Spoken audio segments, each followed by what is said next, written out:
let's move on to lesson number 2.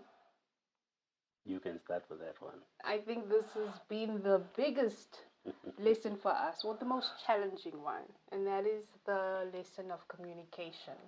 Learning how to communicate with this person that you have now brought into your life, that is going to be a permanent fixture in your life, and feeling safe to speak to them about anything and everything. Yeah. And I think that's the lesson that we've been learning for 24 We years. are still learning that lesson. Communication requires a particular language. So if I want to learn to converse with someone that I've got a crush on and they only understand Zulu or Spanish, then I need to learn that language in order to communicate with them. And so when we come into marriage, there's a language that we need to learn. There's a marriage language that nobody tells us before we get married. We think it's all rosy. But there's a couple of topics that we've covered on our journey so far that all points back to how we communicate. Yeah.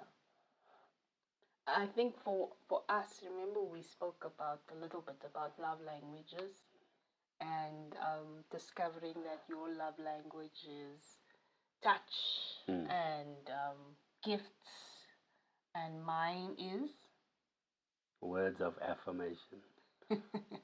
I had to listen and remember.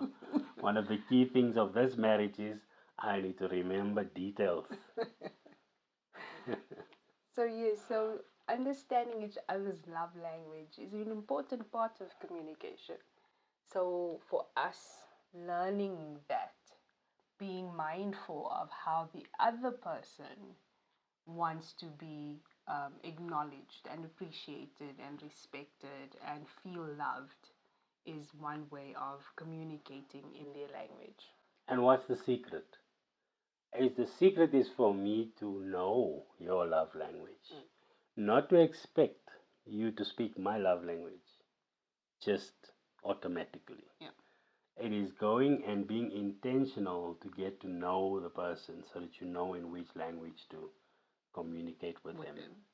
If you understand that the two are not the same, that whatever is my love language is not necessarily hers, then I will begin to, in fact, then my challenge is to learn to speak your language and vice versa.